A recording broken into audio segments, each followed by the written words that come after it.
हम सब लोग जब यहाँ इकट्ठा हैं, अभी मैं इज़राइल का अखबार हारेट्स पढ़ रहा था और आज सुबह से अब तक 30 फ़िलिस्तीनियों को मार डाला गया है। उनमें से 18 वे हैं जो अपनी अपनी जगह से बेदखल हुए थे और जिन्होंने एक टेंट में पनाह ली थी।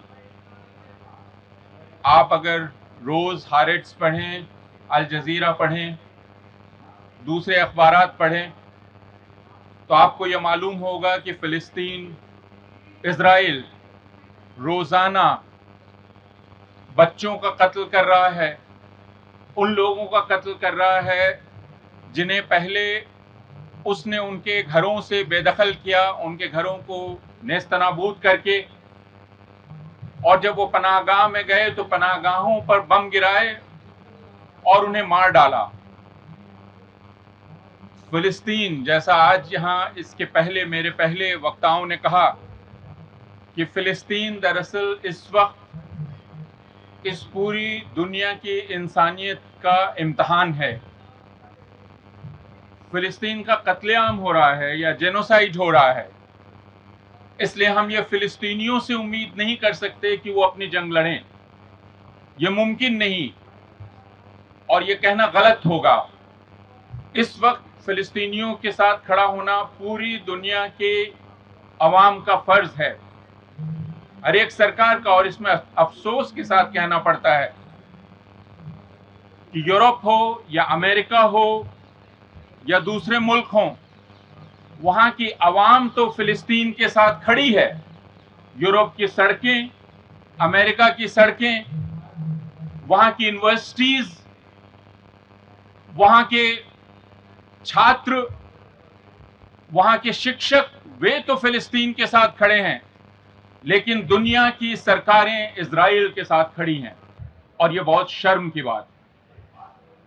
हमारे लिए उससे ज़्यादा अफसोस और शर्म की बात यह है कि हिंदुस्तान, जो उन कुछ मुल्कों में था जिन्होंने सबसे पहले फ़िलिस्तीन का साथ दिया, आज हिंदुस्तान की सड़कें भी अक्सर खामोश हैं। हिंदुस्तान की यूनिवर्सिटीज से भी आवाज नहीं उठ रही और हिंदुस्तान की सरकार तो इजराइल का साथ दे ही रही है। हिंदुस्तान जिसने फिलिस्तीन के लिए सबसे पहले आवाज उठाई थी, आज हिंदुस्तान खामोश है, हिंदुस्तान की हुकूमत खामोश है। यहाँ भारत यह है कि आज सड़कों पर निकलने की किसी की हिम्मत नहीं है, लेकिन हम जितना भी कर सकते हैं अपने उन फिलिस्तीन भाइयों के साथ, यह हिंदू मुसलमान का मसला नहीं है, यह इंसानियत का मसला है, यह जुल्म के साथ किया जा रहा है। हमारी हुकूमत खामोश है, हमारे मुस्लिम मुमालिक खामोश है। हमें फैसला करना होगा कि हम अपने मुस्लिम मुमालिक के साथ क्या ताल्लुकात पैदा करें। हो सकता है बहुत लोगों को बुरा लगे, लेकिन हकीकत यही है कि खौफ आता है कि कहीं गाजा की शक्लें कहीं ऐसे मुल्कों में न दिखाई पड़े जो आज बड़े बड़े मीनार बनाकर और बड़े बड़े बांध बना रहे हैं, कहीं वो शक्ल पैदा न हो। अल्लाह इसका रहम फरमाए। वाखिर दावाना अल्हम्दुलिल्लाह रब्बिल आलमीन। दुनिया को है फिर मौरे के रूहो बदन पेश, तहजीब ने फिर अपने दरिंदों को उबारा। अल्लाह को पामर्दी मोमिन पे भरोसा, इब्लीस को यूरोप के मशीनों का सहारा। अल्लामा इकबाल ने जब ये अशार कहे थे तो शायद उन्हें पता नहीं था कि उनकी ये अशार आने वाले वक्त में एक बहुत बड़े वाक़े की शक्ल में साबित हो जाएंगे। आज हम देखते हैं कि फिर से एक मुहर्रिका रूह बदन पेश आया है, जहाँ पर जो दरिंदे हैं, तहजीब ने अपने दरिंदों को उभारा। आज हम देखते हैं कि जिस तरह जंगल के खूनखार जानवर होते हैं, दरिंदे होते हैं, उस तरीके का सलूक जो है इसराइल और अमेरिका की लीडरशिप करते हुए हमें नजर आती है। वो ये है कि लोग खाना कलेक्ट करने जाते हैं तो वहाँ पर जो एड सेंटर बनाया जाता है, तो खाना तड़पते हुए लोग जो खाना कलेक्ट करने जाते हैं उनको मार दिया जाता है। रिपोर्ट बताते हैं कि 1400 के करीब, 1400 के करीब लोग जो खाना कलेक्ट करने गए थे उनको मार दिया गया। और ये भी रिपोर्ट है कि लोग बच्चे बिलखते बिलखते 120 के करीब बच्चे जो है अपनी जान दे चुके हैं। 300 के करीब लोग स्टारवेशन की वजह से, खाना नहीं पहुंचने की वजह से बिलखते हुए इस दुनिया से जा चुके हैं। खुद इसराइल की एक एजेंसी बताती है कि इस जंग में मरने वाले 80% लोग आम शहरी है। तो ये है वो दरिंदे जिसके अल्लामा इकबाल ने कहा था तहजीब ने अपने दरिंदों को उबारा।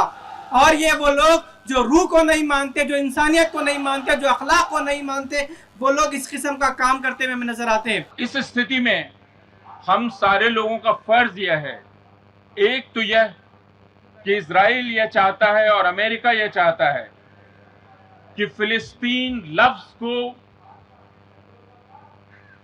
दुनिया की याद से मिटा दिया जाए।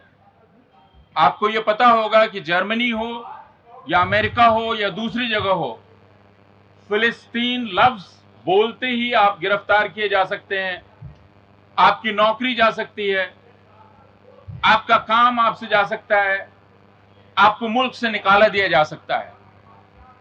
क्या आपको मालूम है? इसका मतलब यह कि वो फिलिस्तीन शब्द को ही निकाल देना चाहते हैं।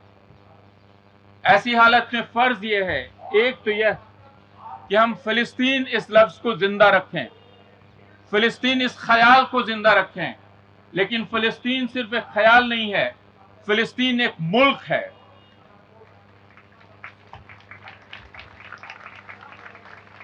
ये बात बहुत पहले हिंदुस्तान के एक शख्स ने कही थी कि जैसे फ्रांस फ्रांसीसियों का है, जर्मन जर्मनों का है, इंग्लैंड इंग्लिश लोगों का है, वैसे फिलिस्तीन फिलिस्तीनियों का है।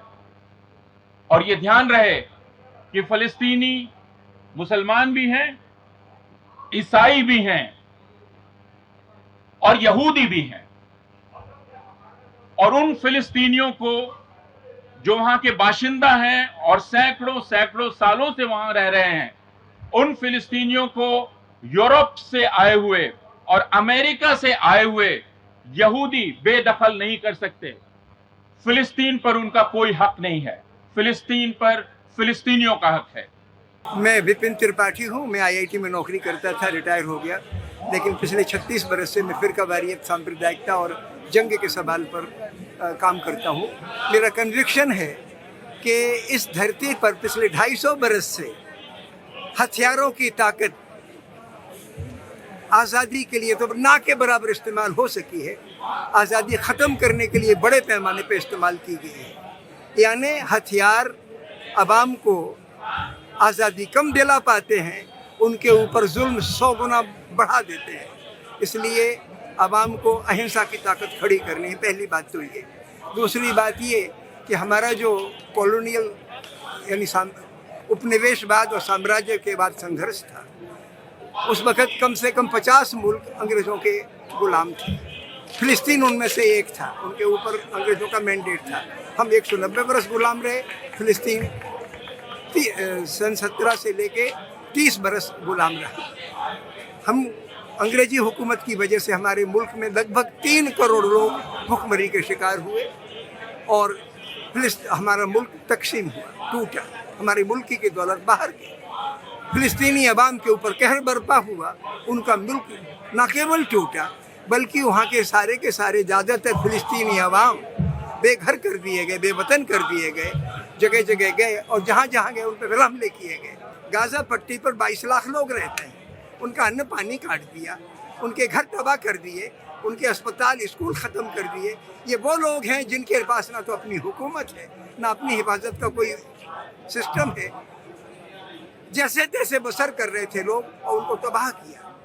फिलिस्तीनी अवाम वो अवाम है जिन्होंने हिंदुस्तान की तरह 1990 से लेकर सन 84 तक गाज़ा पट्टी और वेस्ट बैंक पर अहिंसा की बेमिसाल ऊंची से ऊंची मिसाल कायम की थी। जब मुबारक अवार्ड के नेतृत्व में उन्होंने इंतिफादा कायम किया था, तो हम हरगिज़ ये ना समझें कि वहाँ के अवाम आतंकी हैं। वहाँ के अवाम हमारे बराबर बल्कि हमसे ज़्यादा नॉन वायलेंट हैं। उसी धरती पर अवाम नॉन वायलेंट ही होता है, उसके पास हथियार तो होता भी नहीं है। इसलिए किसी भी अवाम को आतंकी कह के कत्ल करना ये बहुत ही बड़ा जुल्म है, अन्याय है। और मैं चाहता हूँ कि इस वक्त जो एक तरफा लड़ाई चल रही 22 महीने से इसराइल के द्वारा फिलिस्तीनी अवाम पर, उससे मारे जाने वाले लोगों की तादाद 60,000 से ऊपर है। 22 लाख लोग भुखमरी की सूरत में धकेल दिए गए हैं और पानी बंद कर दिया गया। मैं चाहता हूँ कि सारी धरती के अवाम उनकी तकलीफ की शिद्दत को महसूस करें, इससे उनके अंदर का इंसान जगेगा और तमाम जुर्म जो उनके ऊपर खुद हो रहे हैं अपनी हुकूमतों के द्वारा, उससे वो लड़ पाएंगे। ये बात मुझे कहनी है। जब हम ये कहते हैं कि हिंदुस्तान का ये रुख है या हिंदुस्तान का रुख बदला है, तो बेहतर ये कहना होगा कि हिंदुस्तान की हुकूमत का रुख बदला है। और वो इसलिए कि हिंदुस्तान की हुकूमत एक ऐसी विचारधारा वाली पार्टी के साथ है जो फैसिस्ट है, और इसलिए वो ज़ायनिस्ट आइडियोलॉजी के बहुत करीब है। वह इज़राइल में जैसे इज़राइल को सिर्फ यहूदियों के मुल्क के रूप में पेश किया जाता है, वैसे हिंदुस्तान को सिर्फ हिंदुओं के मुल्क के रूप में पेश किया जाता है। इज़राइल एक एपार्थाइड स्टेट है। Hindustan for all practical purposes has turned into an apartheid state where Muslims are second class citizens. तो रूलिंग आइडियोलॉजी अपने आप को काफ़ी करीब पाती है ज़ायनिस्ट आइडियोलॉजी के, और इसलिए उसको लगता है कि इज़राइल उसका आइडियल स्टेट है, इज़राइल ही आइडियल है जिस तरफ उसको बढ़ना चाहिए। और यही वजह है कि हिंदुस्तान का रुख ऑफिशियली बदल गया है और वो फ़िलिस्तीन के साथ नहीं है जो कि रवायती तौर पर वो हुआ करता है। अब ये बहुत दिलचस्प है कि ये उन राज्यों में भी हो रहा है जहाँ बीजेपी की सरकार नहीं है। इसका मतलब है कि हिंदुस्तान के स्टेट इंस्टीट्यूशंस का कॉमन सेंस इस वक्त बदल गया है, और वो कॉमन सेंस रेशियल सुप्रीमेसी का कॉमन सेंस है, जिसमें ये माना जाता है कि जो मेजॉरिटी है और पावरफुल है मुल्क उसका होता है। कि तो ये हमारी पुलिस और दूसरे जो इंस्टीट्यूशंस हैं, जुडिशरी, जैसे मुंबई हाई कोर्ट ने भी जो अभी कहा कि आप इस फ़िलिस्तीन के लिए क्यों आवाज़ उठाते हैं, आप कूड़ा अपने यहाँ कूड़ा कचरा इसके लिए आवाज़ उठाइए। तो ये कॉमन सेंस बदला है और उस वजह से जब पुलिस फ़िलिस्तीन का झंडा देखती है तो उस पर हमला करती है, या ट्रेन में चलते हुए मैंने सुना है कि कुछ लोग हमला कर देते हैं। तो वो हिंदुत्ववादी संगठनों के सदस्य भी हो सकते हैं, लेकिन अब हिंदुओं का एक तबका है जो ये मानने लगा है कि इज़राइल के ख़िलाफ़ नहीं होना चाहिए, और फ़िलिस्तीन के साथ होने का मतलब दहशतगर्दी के साथ होना है या मुसलमानों के साथ होना है। इसलिए फ़िलिस्तीन की मुखालफत की जानी चाहिए। हमारी हुकूमत अरसे तक इस बात से पे आवाज़ उठाती रही, लेकिन इस वक्त हमारी हुकूमत खामोश हो गई है। वो फ़िलिस्तीनी अवाम के ऊपर होने वाले जुल्म के बारे में दो लफ्ज़ नहीं बोल सकती, इतनी कमज़ोर हो गई है। ये हमारी हुकूमत की कमज़ोरी है। हमारे लिए अवाम के स्तर पर ये गांधी का मुल्क है, बुद्ध का मुल्क है, और इंसानियत तो धरती पे एक ही है। इसलिए मैं चाहता हूँ कि हम लोग अपनी अवाम की आवाज़ फ़िलिस्तीनी अवाम के ऊपर होने वाले जुल्म और उनकी तकलीफ़ के साथ जोड़ें। ये हमारी कहना है।